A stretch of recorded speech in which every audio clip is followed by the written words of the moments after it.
This is The Culture.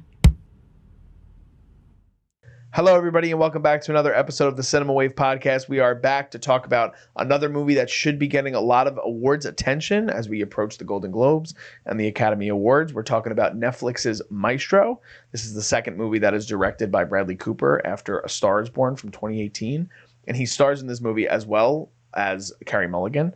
And I'm going to be one of your hosts. My name is Darian Scalamoni. I am joined by Liz Seiko. Hello, everybody. And also Zach Miller. What's up? How we doing? We're doing good. All right. So this is a movie that we were all excited for. Bradley Cooper is the apple of my eye. Oh. I love this man. Okay. He is my favorite creative entity in Hollywood probably ever. So I had very high expectations for this movie. And I was pleased. I was pleased with what this movie gave me. There was an elevated sort of sense of his direction in this movie. And I think that people were very surprised by A Star is Born when that was his first choice as a directing project. And with Maestro, it wasn't a movie that he was always attached to direct. This was something that Steven Spielberg wanted to do for years. And I'm sure Zach's going to bring it up because I know he watched it, that Steven Spielberg produced this film and did a long conversation with Bradley Cooper. Was that through Netflix? Yeah, right? Yeah, that was through Netflix. They have a video available. It's on Behind the Streams, and they have a Q&A after one of the screenings, so you can talk about. Yeah. They talk about the movie. Yeah. So this was something that Spielberg was supposed to do for a long time, and Spielberg, similar to people like Scorsese and Ridley Scott, has like a very long catalog of movies that have never been made that they've been attached to. But it's cool that this movie got to get made, and that this is the type of film that Bradley attached himself to, because though it was like in a similar, I guess, vein of Star is Born, because it's a musical film, not a musical, but a musical film that has to do within the world of music. Yeah. I thought he, again, just sort of elevated everything in terms of his direction with this movie. But that's just sort of my broad strokes on this. Liz, what did you think of Maestro? I loved it. Honestly, a lot more than I thought I was going to. I think I had high expectations just because, again, like you said, A Star is Born was such like a big first film for him that I think a lot of people had high expectations. But I was just talking to you guys about this. The trailer for me felt a little, I don't know, just dull, in my opinion. Mm-hmm. It seemed very just focused on like, ooh, we're making like an artistic camera film, like very quiet, very art housey, and I wasn't really into it at first, but then this movie took my breath away. It was so beautiful. It really just moved me, honestly, through the directing, through the cinematography, the performances. I mean, Carey Mulligan alone, like, stunning work. Just the whole arc of her character is so beautiful. I think Bradley Cooper does a good job of trying to take on this big of a task of directing, also writing the screenplay and playing the lead character. I think it was a lot. I think in some scenes it kind of dropped a little bit the ball for me. I think his focus was solely on the directing aspect and making a beautiful film. And so in order to do that, he kind of let a little bit of the acting slip away and didn't focus in on that as much. But overall, I loved this film. I think it's really beautiful. It's not perfect, but I mean, you don't have to have a perfect film to love it. It's true. Zach? Yeah, I really loved the film. I thought it's one of my favorite movies of the year. The way, like, everything was so thoroughly detailed in this movie, down to the camera work, down to his direction and his attention to detail in general, and how he was researching as many bits of Leonard Bernstein and Carey Mulligan, Felicia, his wife, as possible.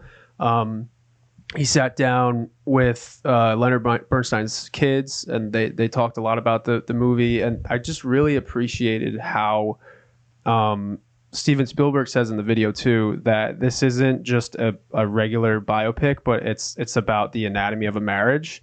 And I like how he phrased that, because it's really how this relationship was a reflection onto Bernstein, the performer. Like I think that all of his tumultuous relationships probably ultimately affected his art too. So there's a lot to be said about how getting involved with a character study like that for Bradley Cooper, and then to also direct the film and to make it a period piece. He goes through probably like 4 decades of his life if you look at the math somewhere, but it was just really thought-provoking, and he uses a lot of tools to make the movie a lot deeper than I think any of us expected. So I really like that. I think that the script is a very, very strong point of this movie, which I think is another testament to sort of Bradley upping his game, because I felt that, and I love how you were talking about what Spielberg said about the anatomy of marriage, because to me also, there's so much that's built in there that just feels so real between the two of them.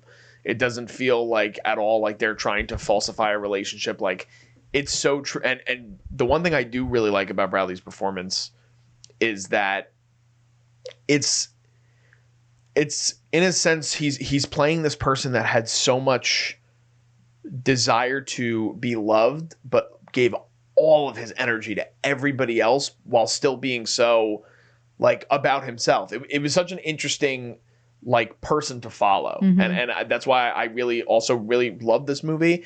And as someone who, again, like loves Bradley Cooper, I've consumed as much of his stuff as possible. But like, he's somebody that's dealt with addiction, and he's somebody that has had his own real struggles with trying to discover who he is as a person. And I felt that so much of that played in this. And I know you feel differently, and it's like, I don't know if it's, I feel that way because I know more about him as a person, and I felt that I saw that through the performance.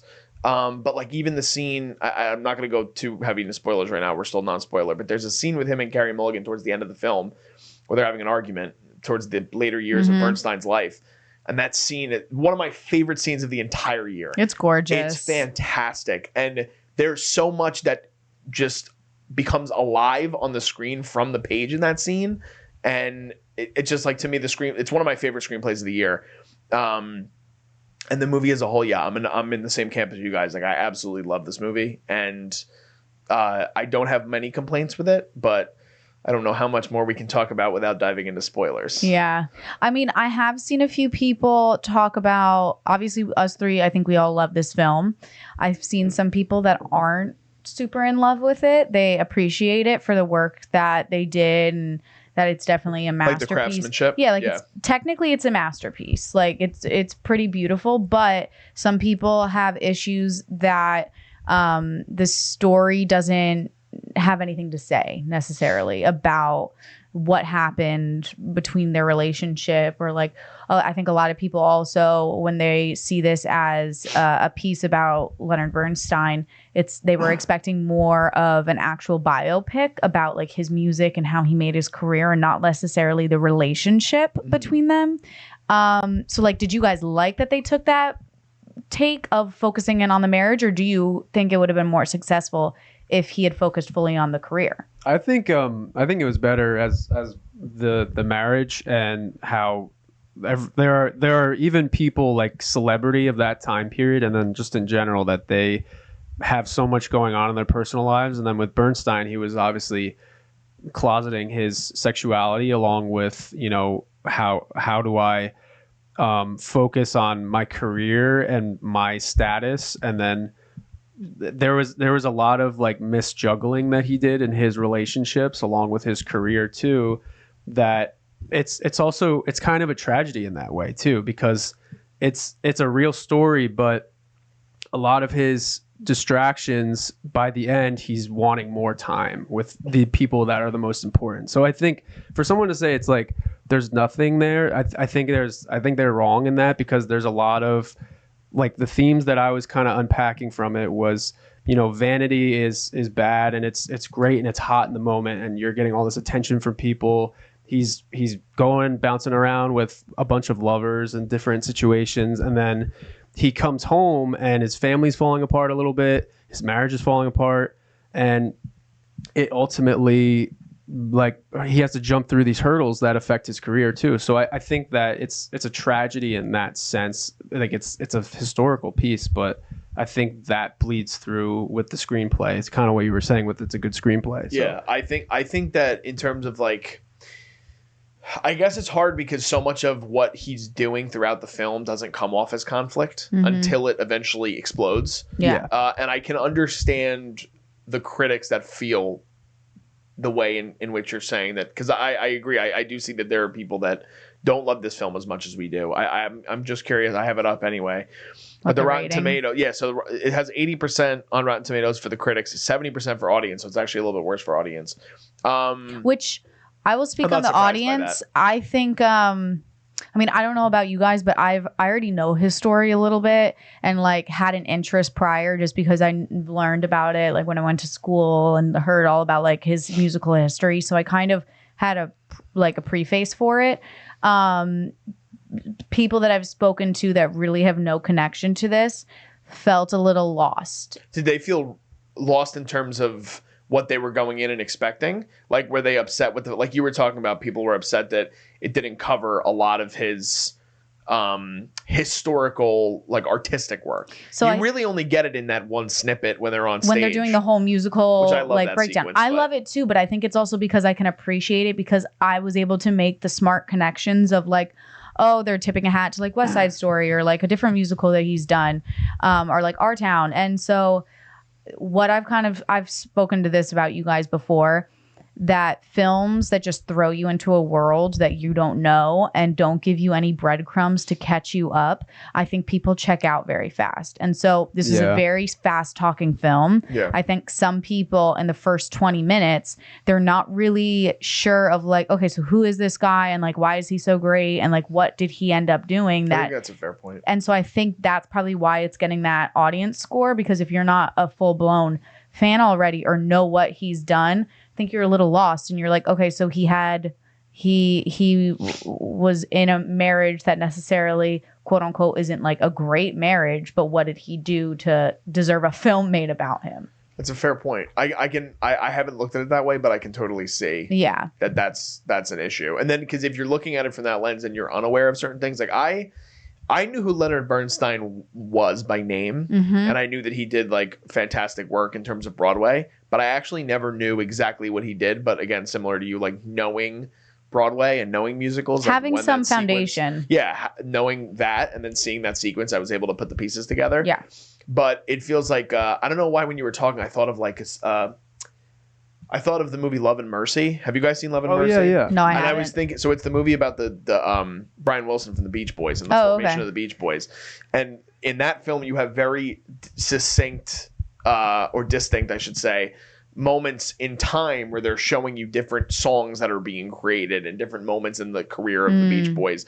And that does sort of follow that prototypical, like, again, Bohemian Rhapsody-esque story. And I'm happy that that's not what this was, but I can completely understand an audience wanting something completely different from this movie. Like, this isn't going to be a movie that you go into and all of a sudden you've learned everything that happened with his career. This, I think, you see him more as a human being. A human being, and it's a study on relationship at the end of the day. Yeah, for sure. I love sacrifice, and there's a lot. There's a lot. But is there anything else we can say before we go into spoilers? Do you want to talk about like the use of the camera and like the music and stuff like that too? Yeah, I mean, so at least in terms of like just the whole opening sequence, like completely straps you into what this movie is. If you're someone who really appreciates the technical aspects of filmmaking, I mean, that whole shot in the auditorium where they're at, the cathedral is remarkable. Like, as soon as I saw that, I was like, oh boy, here we go. I was like so excited. But yeah, I mean, just like I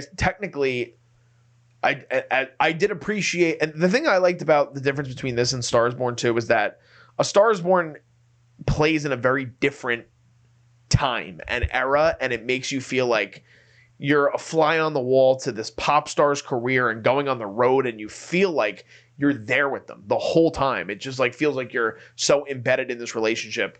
While this feels like you're just watching like a moving portrait of life. It's like a very, again, technically beautiful. Like, it's a marvel to look at.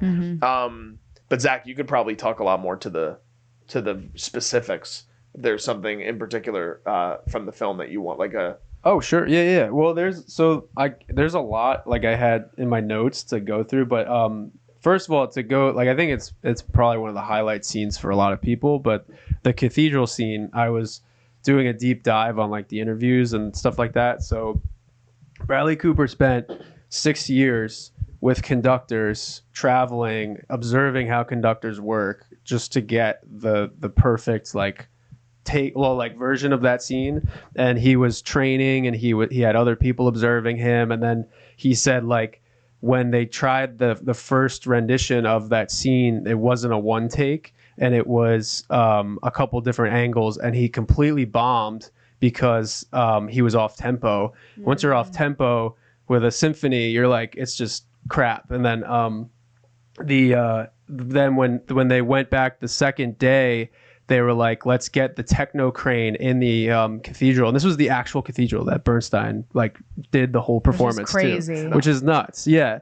And then they decided to do a one take, and then to land the final frame on Felicia.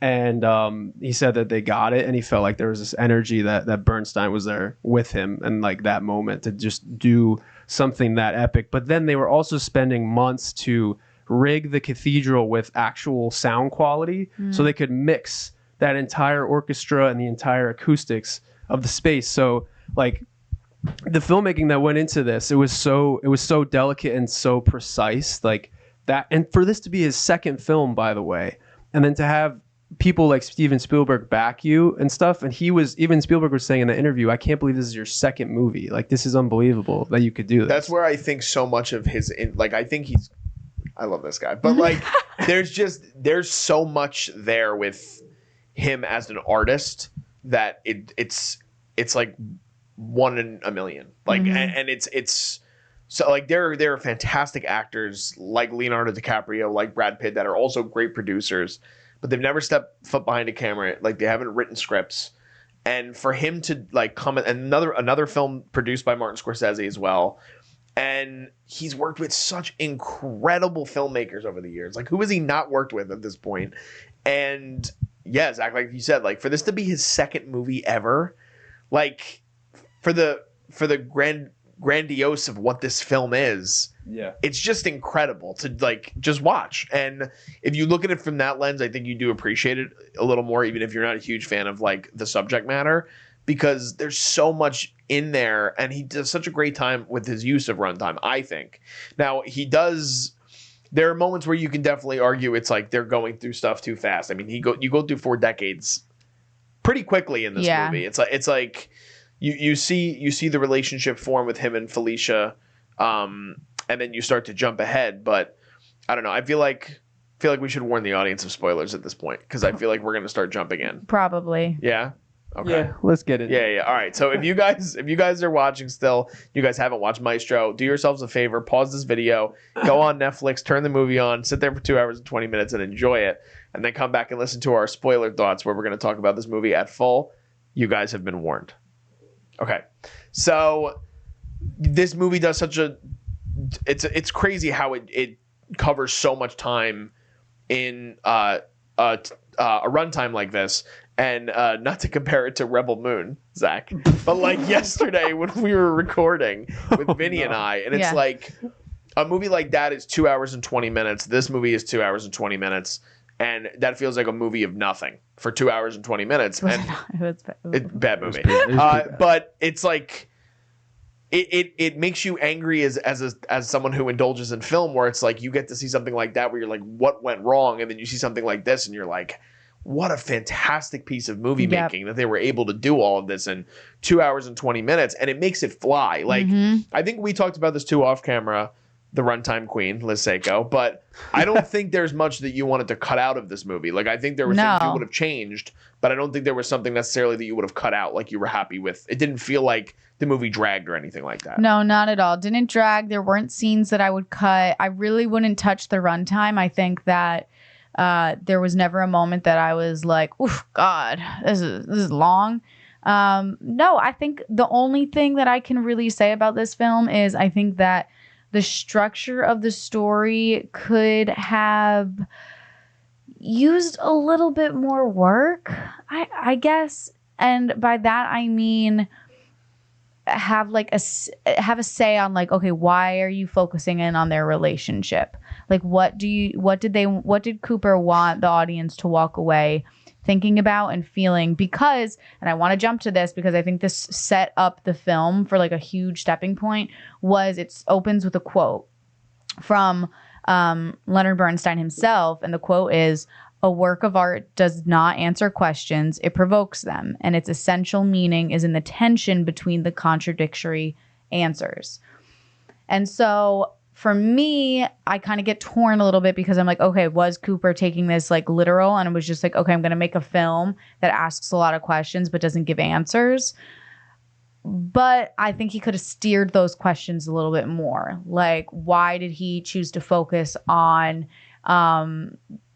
him being bisexual, and then the turn that takes in his relationship as they go later on in life? Like why did he choose to focus so much on that? Also, I wish he kind of would have they started to tiptoe a little bit into the territory of making him the antagonist. I don't know if you guys felt that way. Yeah. At which point are you referring to? Like later on in the film. You're talking about his first scene with I think his name was Jimmy. Well, once he Tommy. Overall, I just feel like, which I really love about this film, is that they didn't make him like some god person that he was like a person with flaws. Yes, Yeah. and I really appreciated that because for me, this film really focused on the flaws, not just in their relationship, but in him and how that affected his wife, Felicia. Yeah. I think that goes back to the scene that I guess we can maybe talk in detail a little bit more now. The one earlier that I was referring to about the Thanksgiving. Yes. Mm-hmm. And how so much of that is he's like, it's such a burden that I'm who I am. And there's such a hubris to that is unfortunate, but it feels, again, I didn't know Bernstein personally, and I don't know too much about him, but there's so much presented within this where he becomes antagonistic for the sake of him just really being enamored with anybody he came across. Mm-hmm. And especially people that were in his line of work. Like anyone that was an artist, he attached himself to. Yeah. Immediately. And it was a very interesting perspective to see it that way. But I do understand, like, yeah, he eventually gets to a point where he's showing up days late to Thanksgiving and not even like having regard for his family. And so much of what you see it too in the one scene, I think it's like the picnic scene. I wish I remembered like exactly what the lines were, but the conversation that is had between Felicia and Leonard's sister Shirley, and she's talking about how she's like this is my life. Like it's when they're laying down in like the backyard, Yes. and it's the first time that she's really saying like, I'm taking. Like she was kind She's of like, essentially she's taking one for the team, kind of like, I'm going to let him do what he needs to do outside of our marriage and like, so that he can be happy, essentially. And she does that for a very, very, very, very, very, very long time. Very long time. And it shows, and then you get the eventual point though, where you get the flip of it when her character gets diagnosed with cancer, and you sort of see the flip side of that with Leonard. Was that something that it was like, was that, I don't want to say it was like too much, but like if that's the reality of the situation, like were you happy with the way they displayed that, or was there a different way that you would have? What part? Like just the whole, let's start with the marriage. Okay. The way that Felicia and Leonard are as a married couple and the sacrifices that Felicia has to make for Leonard, like did that sit well with you? Like not in terms of like personally, but I'm saying like in terms of story. So screenplay wise, not really. I don't think there was a plot point that made the catalyst of like, why does Felicia all of a sudden change of being okay with this and willing to sacrifice into all of a sudden being bothered and like resenting him for it. An argument could be that it's just something over time that happened. It wasn't like an actual event. But I think technically wise, from a filming perspective, he took an interesting point of view to show that transition, because I think, and correct me if you guys think I'm wrong, but I'm pretty sure that change was when it went from black and white to color. So, yeah. Yeah, it's when Right? she basically it goes to another party scene and it begins color. Yeah, Mhm. so I think you're because right, yeah. it all of a sudden is black and white when they're having like the good times of like Yes. them young and loving life, and she's like, absolutely, like do what you need to do, go date people, have sex, do what you need to do so that you're happy. And then all of a sudden it cuts to the party scene, and now we're in full color, and she is clearly having resentment toward him. You're saying the scene where he first hooks up with Tommy, that party scene. Yes. Yes. Yeah, I think his sexual escapades just became too much for her, and which it would for anybody. But she is feeling sort of. So you're saying you would have liked to have seen the resentment played out in a different way, like you wanted to see it more direct. Well, I just feel like we went from her having that scene with the sister saying, I'm okay with this and I'm going to do this, to all of a sudden being resentful and upset about it. Oh, I can see what you're saying. Rather than having a story plot point have that transition, I think he just tried to show that it was over time by going from black and white to color. But I kind of wish that there had been a stronger storyline for that.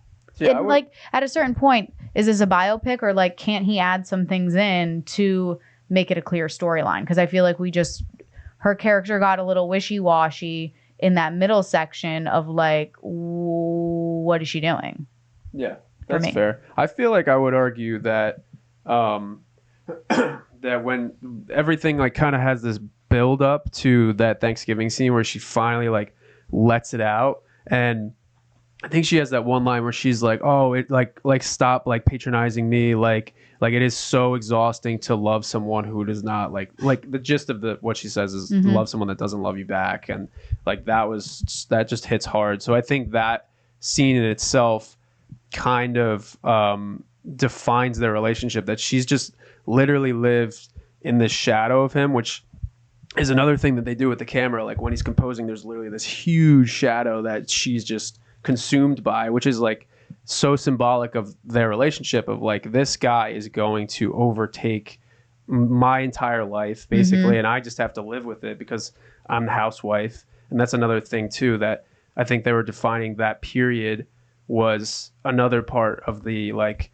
resentment she held, and like she took up her role, I guess, at that time, because she was just a celebrity's muse at that point, and then he was always just doing whatever he wanted, and that lack of respect that he had for her for so long, she kind of just like lets it out in the Thanksgiving scene. So I think that it was just like built up animosity that she's like just kind of playing it off and like, no, this like we're fine, and then like ultimately she's like, no, like we're not okay, like, and then they have that blow up in the private study.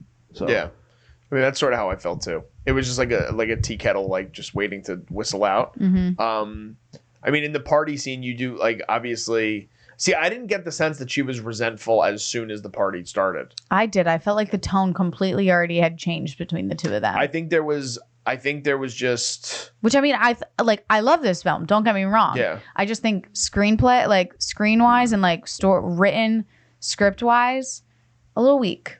Okay. A little weak in points. I mean, don't get me wrong. When we start getting towards the end of it, oh my god. Yeah. The movie is heartbreaking. Like rip my heart out. There's a lot. But yeah, I mean, she tells him, "Fix your hair. You're getting sloppy." That's after he hooks up with Tommy and he comes to apologize for that. And does she say to him in that scene that if you're not careful, you're gonna die a lonely old queen?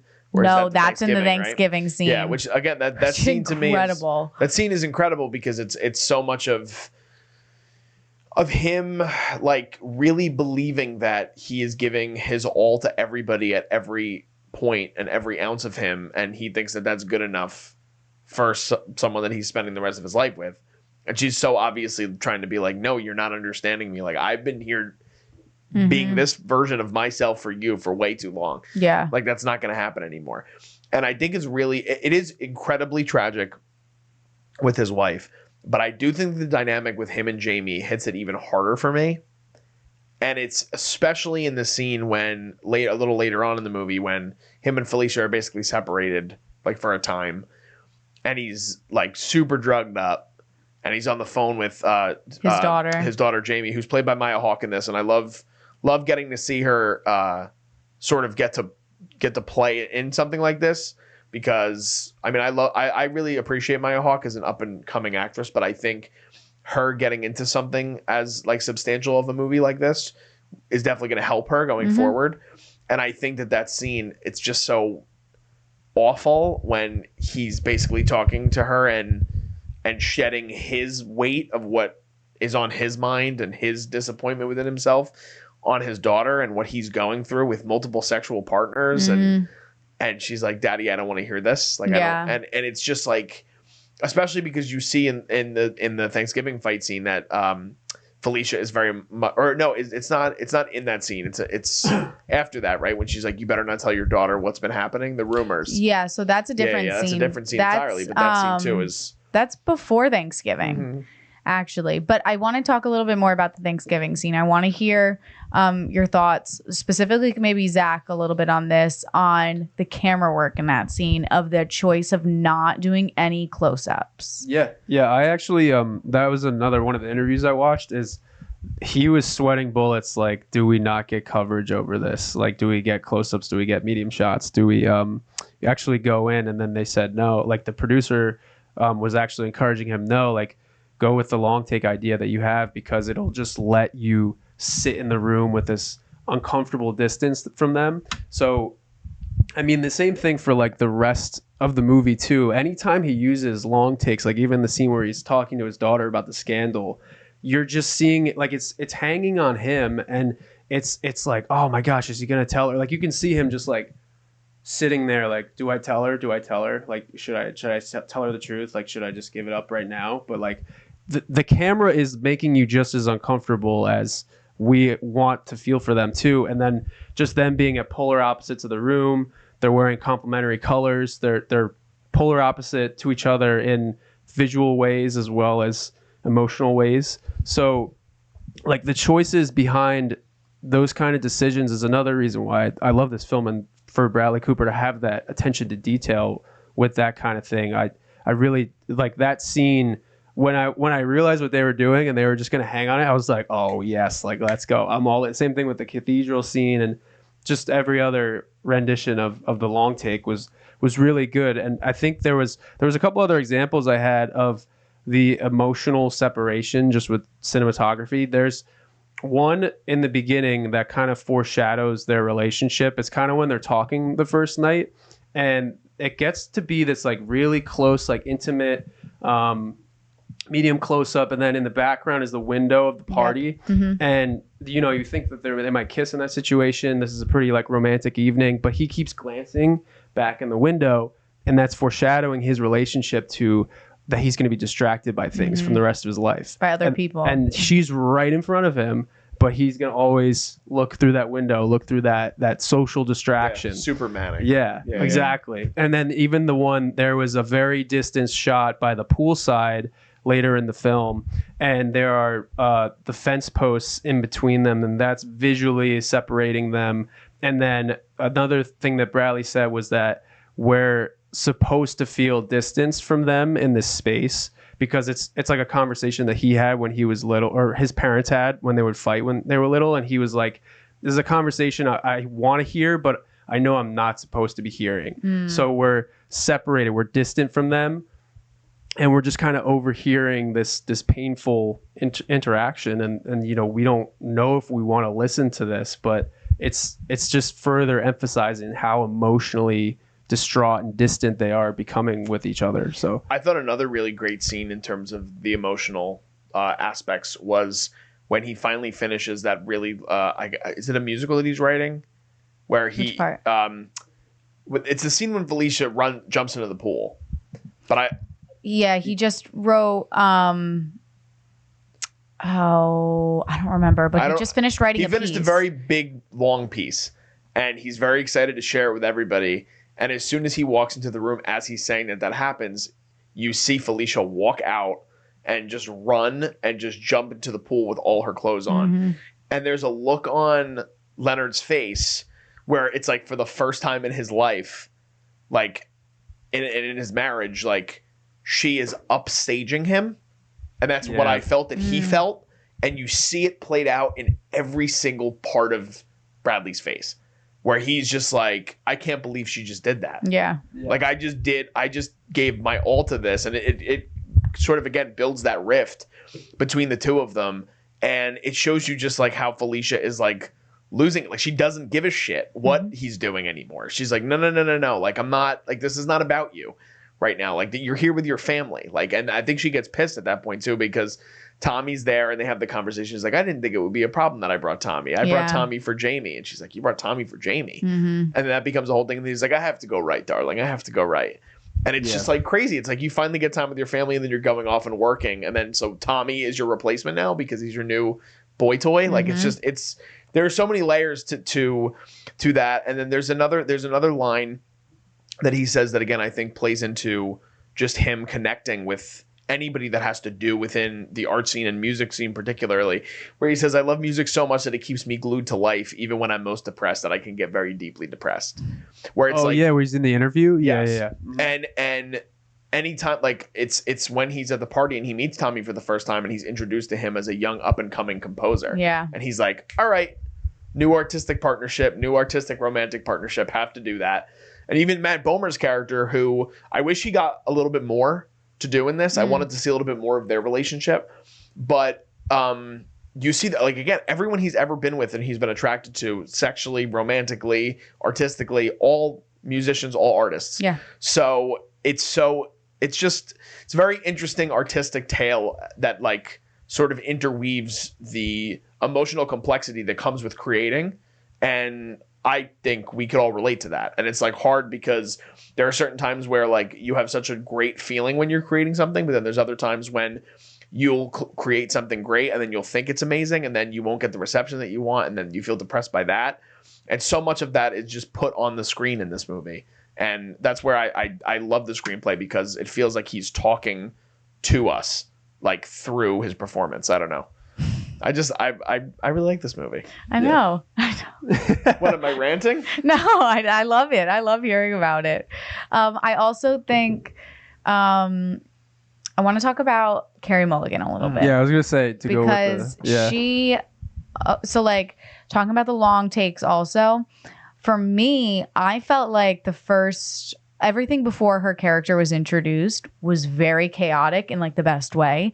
Was to show like he's a young composer, he's running around New York, he's trying to get gigs, he gets his big gig, oh my god, he's moving a million times, and then all of a sudden we're introduced to her and it's that scene of her just like walking as like the music is doing a huge like crescendo, and like she's just like staring at the party, and I just was like, oh wow, okay. So good. It was reminiscent of like old Hollywood too. Yeah, it was just such a breath of fresh air after this whole rat race in the beginning. And like for me, from that point on, there was a lot more long takes. So like the way I interpret that is her character somehow grounded his like being and made him take a little bit more of a break, really start to settle down and start thinking about, okay, what do I want to do with life? But oh my God, what a performance. Like her arc is just incredible, going from like the young, doe-eyed, just in love girl to then kind of starting to have marital issues, but wanting to cover it up and keep it quiet for her children, to full on blown, like almost divorcing each other and being separated, into then showing up at the cathedral and like supporting him. And the thing is with all these different beats and changes, I believed every one of them. It was never a moment with her character, except in that little part, like with the time change, that part, but I think that's screenplay. I fully believed her at every moment. And then to be like told that you have cancer, oh my God, that scene was so heartbreaking, but also like very honest and real. I loved that it wasn't like the doctor telling her that she has cancer and automatic tears. I really loved that she just like let it sit first. And then eventually it was like, okay, now it's becoming overwhelming. It wasn't like automatic. It was even the immediacy for her to say, well, I have a play coming up. I know. Yeah, she's like I have things to do. I gotta so tell the devoted kids. to the art and to her family that like it's not even there's so much love in her heart and care for other people as well that unfortunately isn't like showcased in the way that it's as showy as Leonard. But that's a perfect scene to indicate where she's like, no, like I have a career, I have kids, I have like, and it's just that's a great scene. It's too. just heartbreaking. It is, It was and so the whole turn that the movie takes when she gets cancer. The scene of her my sitting in the God. chair With her friends. Yeah. Oh, Yeah. my God. hard. First of all, okay. And they stay on her too. Her, the whole, she's Yep. not even talking. She's just coughing into like The tissues, and she's expertly folding the tissues and stuff. I saw her mention too that I think she had a friend that had cancer, and she actually took that from a moment where her friend had like folded up, like that was her routine. That became her routine. But the same thing, part of her character was just like, I'm going to still try and conduct myself as the same woman that I can be. And she never wanted to like reveal her cancer to people, like with her hair, or like she always wanted to keep as much of a modest appearance about herself. Like she always wanted to be better than how she was feeling. And then, you know, just her undying support for her family was unbelievable. And that's where, after she reveals with the cancer, I think that the entire movie gets flipped on its head, because Leonard's like, I need to give up what I was doing now. I have to actually focus on her and spend the last moments I have with her and be there for her. And then there's that one scene too where he like just lets it all out emotionally in his when he's Oh, screaming study. in the and he pillow. screams in the pillow.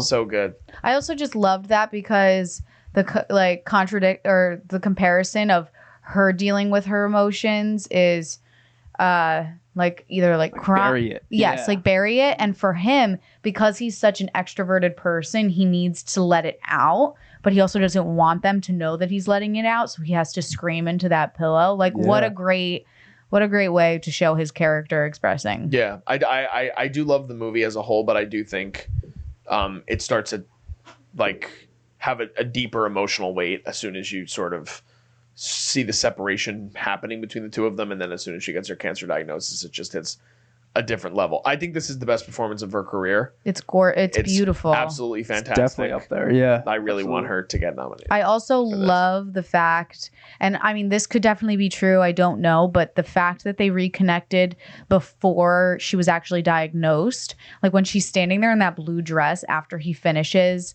the like, I think it's the symphony in the cathedral, and he like the first thing he sees is her, he locks eyes on her and runs over to her, and they just embrace each other. It's like finally they're back together. And I don't know why, but I just loved that they kept the cut of her having his just like sweat stain on her dress. It was so good. Yeah. I'm so glad they kept it. Awesome. I actually, there's no hate in your heart. Yeah. My God. I went back there, and then I realized, I looked at the captions, and when she says no hate, because I couldn't understand it the first time, as the music was glaring, but the fact that she said, no, I have no hate for you, or you didn't do it out of hate, you did it out of love, like you did want to love other people, but you know, I can understand that, and I can like learn to live with that. I think that's what she was like trying to say. But I mean, just the amount that she was willing to put into that relationship, and just to be there with him like through anything, was unbelievable. And that really showed in the performance. So I also loved the scene of when they're at lunch, her, the daughter, and the Shirley. Leonard's sister. And oh my God, there's so much to unpack in that scene. First of all, when she starts to, the daughter finally leaves, but then she like starts to express, I think it's the scene when she's like, I always like laughed at my children that they always wanted his attention, and like I felt like I was better because I didn't necessarily need his attention. Such great insight into her character. And that and watching her say this like out loud for the first time of like, and I do want his attention. Like I don't want to be that person that doesn't need him. I do need him. It's just gorgeous. And then also the makeup and like hair of foreshadowing that she looks sick and that something's wrong with her before they actually when she's say doing it. the show. when she's doing the show and Yeah. at lunch, because all of a sudden you're like, why'd she age so much in comparison to everybody else? And then it's like 2 scenes later, you find out that she has cancer. Yeah. Is that the scene too with the daughter and the aunt where she says it's my own arrogance to think I could survive on what he could give? Yeah, I think so. Which is another, like, again, so self-referential and just being able to. She was seeking out something with him, and that's again in the point where she's still so angry with him before she goes to see the performance. But there's so much there that's baked in, like a real anger towards somebody, where you're hoping for someone to be able to give you what you've always hoped that you give out to people. It's like you're always waiting for somebody to be able to return the favor, so to speak. But some people are just incapable of loving that way, and that's such a great like reality of what their relationship was. Like you were saying, Zach, and when she says there's no hate in your heart, it's like there really was no hate from Leonard. It's just he loved so intensely and so deeply for so many people, no matter what they were doing, and that took like this huge force like out of him, and it took so much energy for him to do that, and all that energy comes out when he yells into the, like, oh my god, the movie's so nuanced, and it's so many layers to it. Yeah. And okay, let's talk about this part. See, it made me cry so much. The like laying in the bed scene. Another when like static shot. Yeah. Oh my god, they're just slowly holding zooms. it on them for so long. When he comes out and he's like, "Where's the patient? Where's the patient?" Trying to make light of it. Yes. And then all of a sudden he realizes he's like, okay, oh my god, like no, she's not doing well. Yeah. And then he just sits there and cries with her in bed. I was like, oh my god. And then the window. Well, first of all, her wheezing, incredible. It's like a legit death rattle. It's kind of crazy. And like it's not overdone. Yes. It's very subtle. It's not like she's trying to be like make it graphic or Overdramatic. anything. Yeah. Like it was just very subtle. And then I think I talked to you both about this, the transition of then showing that she passed away without actually having to verbally say like mom died. Yeah. Ugh. So good. It was beautiful. so beautiful. It is. Just great cinematography, great direction. Such there. a heart-wrenching movie, man. It was The movie so makes you feel gorgeous. so many different things. Yeah. It does. Yeah. It's like also just kind of a self-reflection in a way too, of like what is important to us, you know, like, cause I think he feels that regret with, you know, I lost time like messing around and not focusing on what was important in front of me the whole time. So it's a little bit self-reflected, and then also asking us like, what would you do in this situation if you had like celebrity at your fingertips? And you know, there's a lot of like themes you could pull out of it, I think, and extract. Yeah. I really like how, but I know this has been a criticism of some people, but I think certain films, and I think this movie does it to the grandest scale, but it's like, this is a movie that doesn't really explain what their relationship is. It's just sort of presenting it to you. Mm-hmm. And I think that that's a really beautiful way of being able to showcase something that was so much, it seemed like it had such a deeper meaning to him and to the family, who obviously like had, and I think I'm pretty sure all of them loved the movie and were very happy with everything that Bradley decided to do with it and Spielberg. Mm-hmm. But there's so much within it that just it's so human. There's like so much humanity in this movie, and it just feels like, again, you're seeing it all transcribe itself all like in front of your face. It's weird to like even describe. It's like that's all movies, right? You're sitting there, it's all visual, but it's something where you're really seeing this relationship play out, and the importance of what relationships to other people are to some people. Like some people are not people, right? Or person people. I'm getting mixed up. People. Whatever. I'm totally getting mixed up with my words. But there are people that aren't into like having conversations, having a lot of friends, all that type of stuff. More introverted. Yes, more introverted types of people. This movie is so extroverted, but then those moments where you're seeing characters being more introverted are so... It's such a clash between people that don't understand what he's going through and the people that sort of surround themselves with him. And it just creates this crazy amalgamation of relationship and connection. And I think it's wonderful. I think the movie's beautiful. Mm-hmm. I did read something that the kids did support this film, and they loved it. They don't see any issues with it, especially because I think we should talk about how this movie got a little bit of attention before it even came out because of the prosthetic nose. Yeah. Did it bother you guys? Like, what did you think about the makeup? Did you like the transformation of him, Cooper becoming It him? was noticeable to me for maybe the first minute, and then it just completely disappeared for me. I don't know if you guys felt similarly, but even again, in terms of the makeup, like I thought they did a great job with the makeup. I did too. Especially when you see the ending. When he's older. You see the ending yeah. shot, and the scene in particular when he's teaching. There's so much to unpack with it. That first of all, that's like one of the most realistic scenes I've ever seen. Being like an art student, like it just everything about that is so real and was so true to it seemed like who he was and who other composing teachers are. So I mean, yeah, I love the transition of being able to see him, and I love that they actually did him use Bradley for every single sort of version of that. And I know there's other ways that other filmmakers have done it where they'll take different actors for different time periods. I thought Bradley was able to play him fantastically at every single age.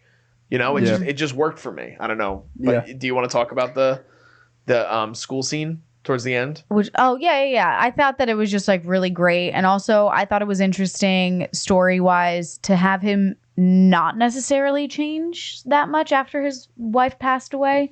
Like it wasn't like he became some saint or like became a completely different person. It was just like, okay, now I am who I am, and this is me. I thought that the hair and makeup was really great. I also, one thing that I appreciated about his performance was the change of voice over time. How he was very young in the beginning and changed and got much deeper and raspier, probably from aging, but also like the amount of cigarettes. I was also going to bring this up earlier when you were talking about the. This was the first thing I noticed in that scene where they frame them so close to one another. Yeah.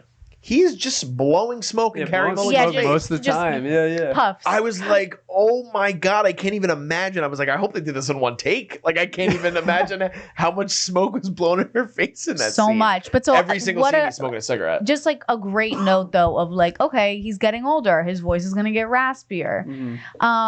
He also looked up apparently that he had like a nasal issues. So he started to add that more nasally tone when he gets older. He had a deviated septum? Yes. Yeah, Oh, that's okay. what it is. I couldn't remember what it so he added that into the age, and then like he did have a couple periods where he talks about like how he altered his voice. Nice. So that was another detail. But yeah, like you guys are saying. Yeah, the attention to detail. It was great. I do wish, and I said this before, I wish he didn't try to be him so much. Like, I wish there were moments that it seemed like he was trying to portray Leonard Bernstein rather than being him. I don't know. It felt a little showy. Did you feel that the whole time, or did you feel it at certain ages? Only in certain. I felt like as he got older, it got better and he stopped caring as much. I think that it was in the earlier scenes. You know what it is? It was in the earlier scenes because it was always said that Leonard Bernstein was like the light of the party and like the biggest person. And I felt like Cooper was trying to match that energy. So then it seemed a little too performance-y rather than being him. But eventually over time, I got over it. But a part of me, I was like, okay, so you're trying to be him rather than just be an actor. Yeah. But then we get it. I talked about this. Like, did he take too much on of being a director, also writing the screenplay and acting as the lead? Like, that's a lot. It's a lot to do. I mean, I think you made a note in the notes of that he had to, or somebody did, that he had to sit for like 4 hours of makeup. You get in at 3 a.m., do 4 hours of makeup, and then he had to switch gears into director mode. And okay, what scenes are we doing today? And then also he would apparently continue talking like Lenny while he was directing scenes, because it was his best way to like stay in it. Yeah, and just to then that's awesome if you're getting conducted and directed by Leonard Bernstein. But I just can't imagine. I thought he put his all into it. He did. Like there's so much that he had to give to this, and it's again just knowing, like, hearing interviews with him and hearing his story. I felt like there was so much that he used in his own personal experience within this performance, and I think that there are so many similarities between Leonard Bernstein and Bradley Cooper, like Probably. especially in terms of like the internal feeling, like what it is to love certain people and how giving he is. And I mean, he's friggin' going viral for selling Philly cheesesteaks. I know. Like that's what he's doing while he's on, like, Maestro is like the biggest movie on Netflix. He's just selling cheesesteaks off the back of a truck. And it's I love it. Yeah, me too. But it's like that's a part for me, at least, just my own opinion. Like that's where I didn't get that sense. I didn't feel like it was. I think the character is showy. I think that the character is someone that, again, is so extroverted and is so extra that it felt like he was literally trying to just give out like the biggest joy that he could be in life, and maybe he manifested that into his performance. But I do think he's great in the movie, but Carey Mulligan is she just hits top home. tier in this for me. I think she's her getting a nom, remarkable. people, 100%. Yeah, she would. She's definitely getting a nomination, but yeah. Is there anything else in terms of like the technical stuff, Zach, that you wanted to touch on? Just like real quick, but not that much. But there was a couple of music cues. There was another like Easter egg type of thing. But like when they I think it was Matt Bomer or a couple of his other lovers that he had at one point, they drive up in a convertible, and he chose to use the West Side Story motif, and for him to use it there, I was like, oh, okay, like he's establishing the rivalry between Carey Mulligan competing for the relationship of like the Sharks and the Jets. Yeah. Like they just invaded her personal space. Like you can do this outside in the apartments, like whatever, places I'm not in, but you just came into my home. And then I think soon after she jumps in the pool, I think that's the same sequence. But yeah, that was just one other thing I noticed. So again, like more detail was used than the like average moviegoers like should definitely look at like the reasons and everything that was articulated visually. Like everything was put into this. Like for Bradley Cooper to have that attention to detail on his second film, just to say again, like is incredible. So yeah, and for the trust for Spielberg to give this to Bradley. And I'm reading on IMDb, one of the top things on trivia, it said that Spielberg, when he was considering directing the movie, Cooper showed him an early cut of Star is Born, and after he watched this shallow scene, he walked up to him and said, "You're directing Maestro." So it was like immediate, like, and that's on his directorial debut, which again I remember when it was announced, because there were multiple. I think it was originally supposed to be Bradley wasn't supposed to star in that, I don't think either, but it was originally supposed to be Beyonce. And then they had an issue getting her. And then I think they might have talked to Rihanna about doing it, and she said no. And then they brought in Lady Gaga. But for a directorial debut, too, and to take something that was so established as like there were 3 other versions of A Star is Born before he did that, and then to make it so wholly his own. And it's just... I'm very, very, very, very excited to see his future as a filmmaker. And I do, though I love that he has the ability. I mean, he learned guitar for Star is Born. He learned piano and conducting for this.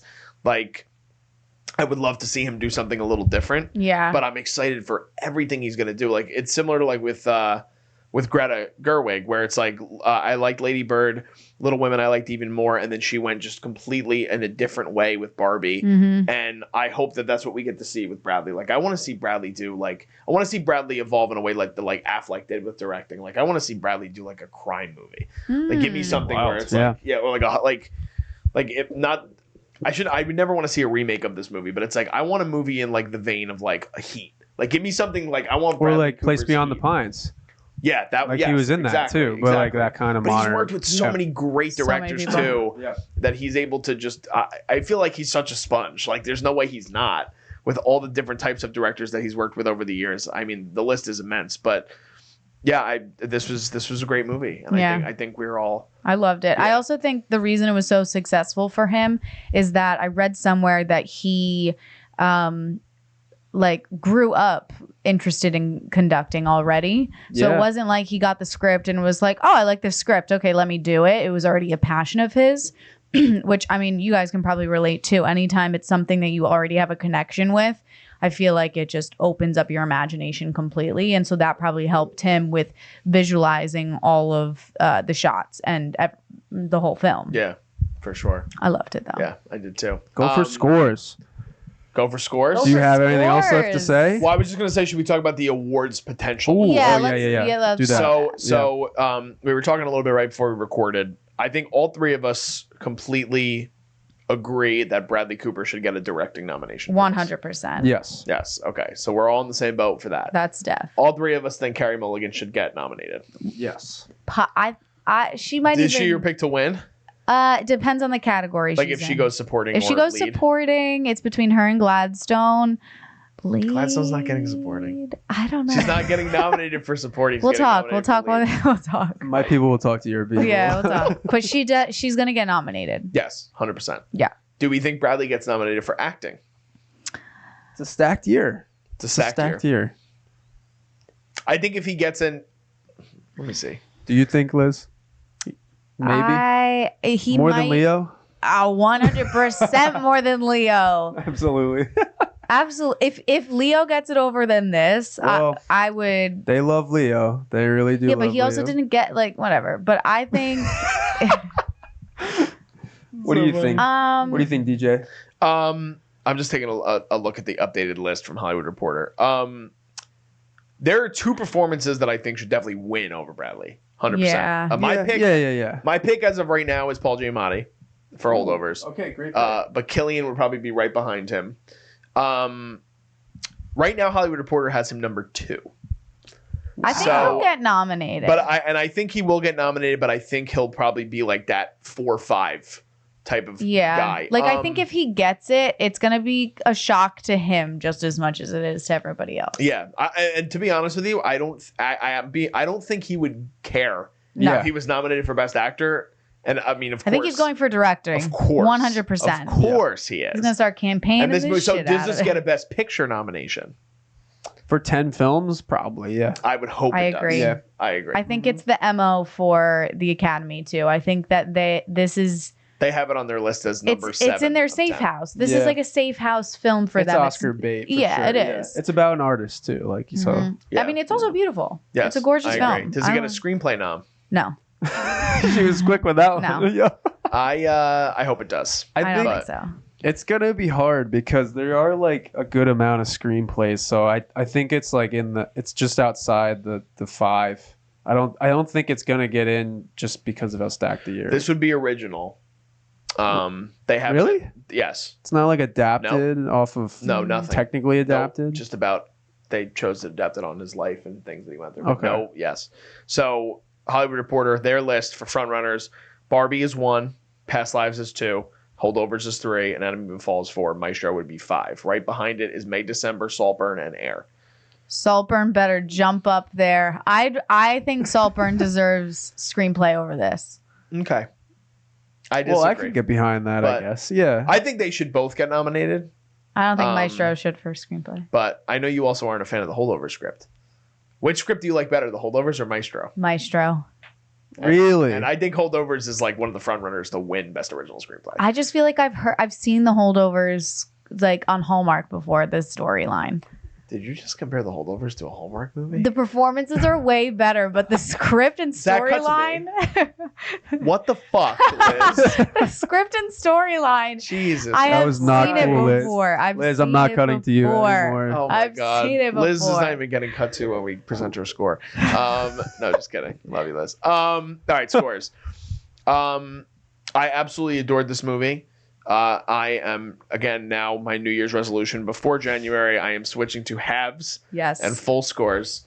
And because of that, this movie is one of 6 films already this year that has gotten a 10 for me. I think this movie is fantastic. I don't feel similarly to you at certain things for the film. I am biased because Bradley is Bay. But this movie is a 10 for me. I think it's a fantastic movie. I'm giving it a 10. I'm giving it Okay. 10. Yep, I'm giving it 10. That's it. Go ahead, That's it. Liz. Well, I feel like I've shared my thoughts. I think there were some scenes that I wish he had a slightly less over the top performance and a little bit in the middle of the screenplay. But I still loved this film. Like I said earlier, I don't think a film has to be perfect in order for you to love it. But I'm not giving it a 10. I'm going to give it a 9.5. I knew it. Oh, dang it. I thought about it. It's still But high up on my list, though. Like, I'm pretty sure it's in my top 5. Yeah, Yeah. the thing is, like, out of the 10s that I've given this year, it's probably The lower one. the lowest one. Okay. Yeah. So it's like a 9.98. Yeah, exactly.